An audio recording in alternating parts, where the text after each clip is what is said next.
Ladies and gentlemen, it's the time you've all been waiting for. I just know it. It's time for another update on the progress of the world's greatest video game, codenamed Total War Devin. So actually, I didn't make all that much progress because about 2 of the last 4 weeks didn't have any programming going on at all, thanks to me doing so much shizzle for the channel. Because I was finishing Massalia Tales and starting Nariko's Treasure and fighting these tournaments and commentating on Donkey's tournament. Basically, all sorts of shizzle happened. So I didn't do all that much programming, but we have made a bit of progress, and it's mostly along the lines of usability. So this is going to be a hopefully short and unexciting update video. It needed to be short because I don't have time to upload much stuff right now because I have so many videos just queued up waiting to go. So let's have a look one by one at the progress made. This wasn't here last time, was it? We've added the unit card bar at the bottom where we can see all the units in our army, and it's even got the, let's maximize this by the way, it's even got the Unity default scroll bar, which allows me to look at units when they've overflowed and there's too many on the screen. So if I've got loads, I think it's more than like 30 something units, then yeah, the extra units down here, you can scroll down and see them. So that's very exciting, isn't it? Surprisingly difficult it was to do that, as with everything. So that's a key feature about usability. So what else can we do? You'll see here we've got these little like coloured circles on each of them, and this is a representation of each unit's morale. So I think this is going to be very handy. So at a glance, we can see the Crusaders have yellow morale, which means they're close to routing, as their default morale is already close to routing. The heavies are good, the Obamas are good, etc. The Slingers are already routing. You can see they start routing at the start of the battle. Now this isn't going to be the case even if the game was finished and I didn't change the shitty Slingers morale. Not that shitty Slingers will actually be in the game, by the way. They wouldn't route right away because there are going to be morale mechanics added in that haven't done yet. I probably actually will focus on doing that next. So let's look at what else we can do here. If I take my unit card and I double click on it, oh, it jumps me to look at the unit in question. So that's pretty nice. I actually said last time I was going to add in camera rotation, didn't I? But I didn't, so there you go. Camera rotation is still on the list because I got distracted by doing more useful things, I think. So here's one such thing, this morale icon thing. I think I mentioned this previously as something we needed. So this is basically a count of the unit's morale. So the morale, it's roughly from 1 to 10, but it can go above 10. I think this unit, maybe not, one of these units might have had a morale that was above 10 because I was trying to test it. I might have been lying about it. There we go. The Idiots have morale that's above 10. So basically there's space for 10 morale counters, or morale discs, and when it goes above 10 it starts kind of compressing them together so you get this stacked thing that are all overlapping each other, which I think looks pretty good. So that's a nice way of not having morale be capped. So you can have loads of morale, like more than you need, and it'll still fit in this little display here. So that's pretty nice. You can see the counter changes colour based on what the morale state is. So 4 I think is the threshold for routing, or is it 3? It's 4 or 3. So, oh, there you go. 4 is wavering. So I think it's 4, 5, and 6 maybe is yellow, and then everything above it's green, and 3 and below is white for routing. So these guys only have 2.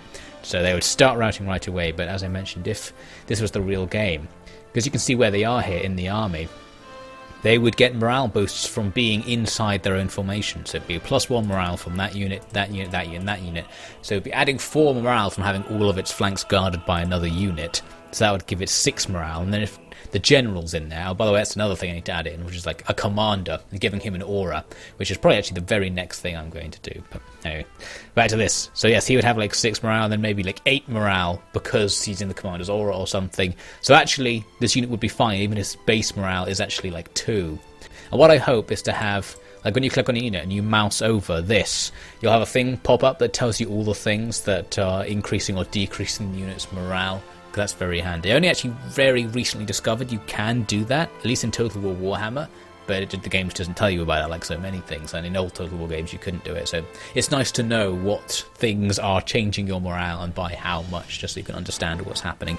And that's going to be particularly useful since this is sort of pausing in between each turn. You actually have time to go and check what's affecting the morale of units in special situations. Say, okay, my plan revolves around this unit having to move back to here so it doesn't rout now. What shall I do in order to facilitate that? That sort of thing. So it'll be a bit more tactical. That's the hope. So you might have noticed these shitty buttons. That's something else that we've added.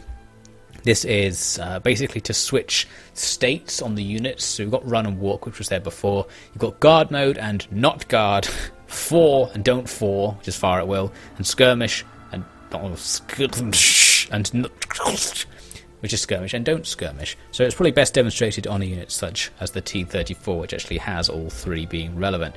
So what we have is I've added a status system, effectively, an almost RPG-like status system, and that's represented down here by these three things, which you can see have tooltips. Now that was ridiculously hard to get working. I thought that would be easy to have like a little box show up showing some text, like format it as I wish, but I remember that was particularly annoying. So I basically got some pretty bad looking tooltips and just stopped there because I got tired of it. So one day I'll have to come up with a more interesting looking tooltip, but this does the job for now. So what we can do is use our brand new buttons to change it. So if I say actually do have guard mode on, now it's on, and you see it sort of lights up orange to represent that status has been enabled. Now it says guard mode on. This unit will not pursue hostile units withdrawn from combat. Is that what I said before? It will pursue, will not pursue. Right, yeah, it's definitely the right way around. Now I've also added, along the subject of firing at will, range markers. Now this looks a bit weird, so you have to bear with me because I only did this like 2 days ago. When you hold down space, just like in Total War, it shows you the range of the selected unit and where it'll be able to fire. So this shitty slinger unit has 5 range, and it's working in a sort of vaguely circular system, but it's circular in a 2D grid with a very low resolution. So it's like it can shoot 5 straight forwards. That's 1, 2, 3, 4, 5 spaced forwards. That's its 5 range. But because it can't shoot to there, because diagonally that's slightly further away than 5 square widths. This is like 5.1 squares away from the center of its location. So that's why it can't shoot there. But then it can shoot there because that's actually going to be 4.2 squares away. So it's 4 and then 1 over a bit. There's a little bit of extra diagonal distance because Pythagoras, yo. So there you go.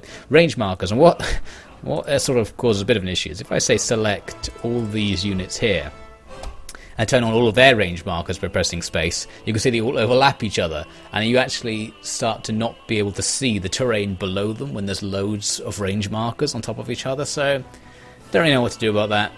I'm not usually concerned about it. I don't know if it's actually going to be a problem or be annoying in practice, but I kind of like the idea of it increasing in intensity, because it's like representing that this place is really in range. It's in range of a lot of stuff. So like enemy units that move to here will face a heavy bombardment. Enemy units that are here will face a light bombardment because they're only in range of a few units. So it's kind of useful to have it do that, but also you can't see the ground. Although the fact that you can switch it on and off means you can check what the ground is. So I mean, it's not a big deal, big issue.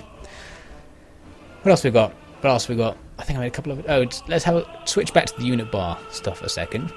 So, of course, what I need to do on the unit bar is have it function basically like the Total War unit bar. So, we've got this thing where you double-click to go and look at the unit, which might be very handy, and we can select multiple units. So if I select the first heavy and then press Shift and select the last heavy, it selects everything along the line on the bar. So what you can do with this is say, I'm going to make my front line. So let's say I want my front line to have 2 heavies on either flank, and then have 4 Crusaders in the middle. So what I can do is start clicking and dragging the Crusaders like this, and sort of make what I want my line to look like in the unit bar, or in the unit card area. So now I'm going to say 2 heavies on one side, up to there. So I've selected 2 heavies, 4 Crusaders, and then 2 more heavies, and in the picture form, they're in the set, they're in the formation I want them to be in, but they're not right now. But if I now come over here and say, right, form up, like that should hopefully end up with them being in the order that they are actually in this card area, so that you can determine how the formation looks exactly without having to micro units on the battlefield, which is quite important, je pense. So let's just let them form up and make sure that actually works, as I'm claiming. There we go, I think it does. So heavy, that's the first heavy in the bar, second heavy in the bar, first Crusader, second Crusader, third Crusader, fourth Crusader. Yeah, it worked. There you go. So that's pretty handy. So you'll be able to basically quickly select lines of units by saying like that's my front line. Now I can quickly move it around as I please. Now this is new as well. Firstly, these yellow boxes. Previously the boxes were grey to represent where you were moving, and they were basically impossible to see. So now it's much more obvious where you're putting these units. And, oh god, messed it up. And I've added in a thing I mentioned last time, I think, which is the ability to have them go into lines of different depths based on how far away the mouse is from the point at which you ordered them to go, if that makes sense. I can't even talk today. But you can see what I mean, hopefully. So if I say sort of click a location and then pull the mouse away, it puts it into the thinnest line possible. And if I put the mouse near to the location, although when you get really near it starts turning it because you're so close to the other angles it gets a bit annoying, but theoretically you can put it near to the formation and have deeper ones. So I might say I want my line to be a double line formation like that, or I might say, you know what, put them in a column like that, which wouldn't be terribly useful, or that, if you want a thick column maybe like here at the bridge, that could be potentially useful. So something else you might notice, which is slightly different from last time, is previously there would be loads of lines here showing that these units are moving to there, and there'd be lines all over the place. I basically made it so that those lines only show up, like the range markers, when you press space. Just so there aren't lines everywhere if you've given lots of orders, but you can still see them optionally. So I think that's handy. And you'll see like the lines show up even for units that aren't selected. When you do select a unit, the line automatically shows up without pressing it, because I think that'll be handy. And you have to have a unit selected and press spacebar to see its range marker. Because of course if you were here and you just pressed spacebar to see the lines and it also showed the range markers, you'd get that, select all of these, it would look like that all the time. Like it would just completely obscure everything, including the lines in fact. So for that reason it only shows range markers on selected units. And hopefully you won't often be in the case where you have like 20 different units and you're about to give 20 units the same order. It's probably unlikely to happen. So hopefully that will be fine. And really that's got to be it. As I said, I didn't make much actual progress, but all of this stuff that I did took a decent amount of time because game development. But we are definitely close to something special now. Oh, also I've got a different tile set that sorts some of these issues with the map, but I have to make a new map because of technical details I won't go into. I need to start the map again in order to get the new tile set working. So just because I couldn't be bothered to draw a new map, that hasn't happened. So next time the map will be a different map and it will be a slightly different tile set that will look a bit different. All these sort of weird, like this hill corner thing doesn't quite match up. Stuff like that's been sorted out. So we need to remake it basically. And I added this new unit type, Shock Cav.